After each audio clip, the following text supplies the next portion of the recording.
படத்தில் பார்க்கும் இவர் பெயர் சார்லஸ் ஜொஹரா.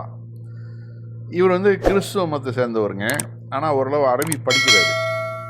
அவர் ஒரு லாரி மேலே எழுதப்பட்டிருந்த அந்த வாசகத்தை படிச்சுட்டு அதுக்கு பொருளுரையும் கொடுக்குறார் ஆங்கிலத்திலேயே. ஆச்சரியமாக இருக்குது. அதாவது இங்கிலாந்தில் எந்த அளவு இஸ்லாம் வேகமாக பரவிக்கிட்டு இருக்குது அப்படிங்கிறதுக்கு இதெல்லாம் ஒரு சின்ன எக்ஸாம்பிள். ஒரு கிறிஸ்துவருக்கு எந்த அளவு அவர் சொல்லக்கூடிய அந்த வார்த்தை, அதில் எழுதியிருக்க வார்த்தை என்ன தெரியுங்களா? இன்னா லில்லாஹி வா இன்னா இலைஹி ராஜிஊன். அதாவது எல்லா முஸ்லீம்களிலும் வழக்கமாக சொல்லக்கூடிய ஒரு வார்த்தை.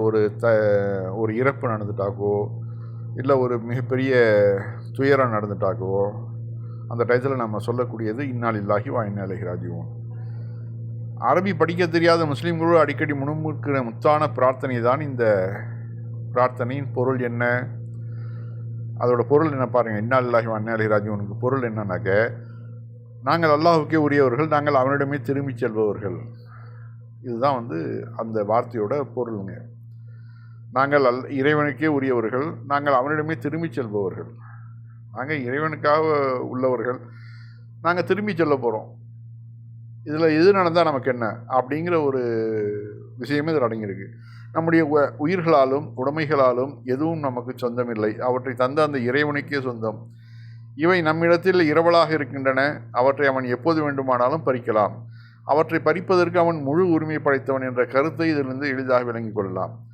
நம்மிடமிருந்து யார் பிரித்தாலும் அல்லது எது பறிப்போனாலும் அந்த பாதிப்பை தாங்கக்கூடிய பக்குவத்தை இந்த பிரார்த்தனை உளவியல் ரீதியாக நமக்கு தருகிறது. இதனால தான் அதிகமான முஸ்லீம்கள்ட்ட தற்கொலைகளே இருக்காது. நீங்கள் பார்க்கலாம், ரொம்ப தற்கொலை சதவீதம் ரொம்ப ரொம்ப குறைவாக இருக்கும்.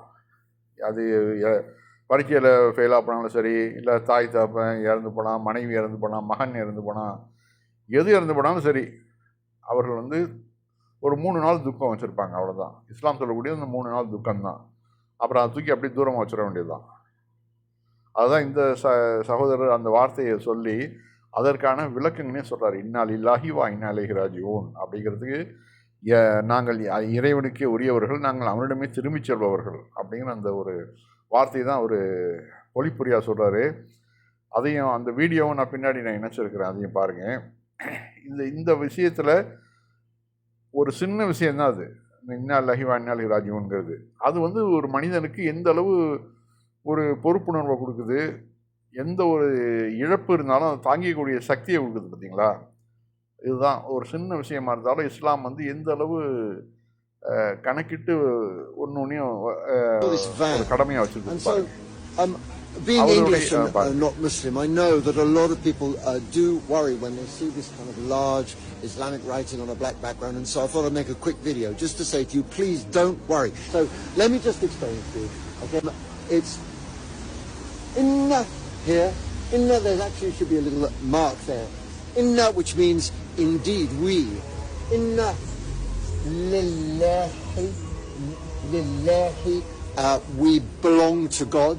Inna lillahi. Wa, which means and. Inna, indeed we.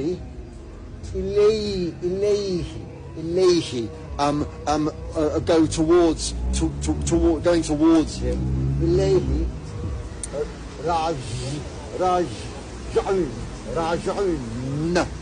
raj'un, we will return to God. So, indeed we come from God, and to him we will return. And that's all it's saying, and there's a bit of a translation here.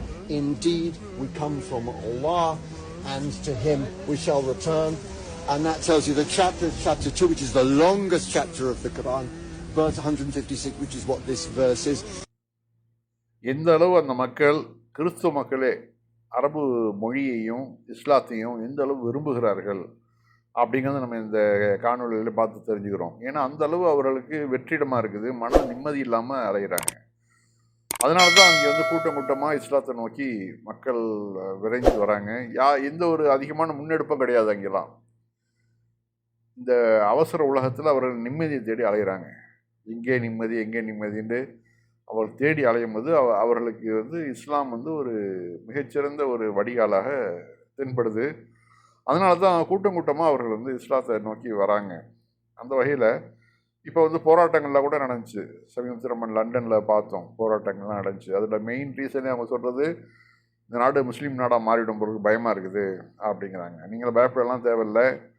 அது முஸ்லீம் நாடாக மாறினாலும் அந்த மக்கள் ஒரு நேர் வழியை பெறுவார்கள், நிம்மதியான வாழ்க்கையை வாழ்வார்கள். அது கண்டிப்பாக. அதாவது இந்த அமெரிக்காவும் இஸ்ரேலும் வந்து எந்த ஒரு 2ஆம் நம்பர் வேலையும் பார்க்காம இருந்தாக்க உலகத்தில் எல்லா நாடுகளும் அமைதியாகவே இருக்கும். இந்த 2 சைத்தான்களும் இருக்கிற வரைக்கும் அது எந்த நாடாக இருந்தாலும் அது நிம்மதி இல்லாமல் தான் இருக்கும். அது ஒன்று.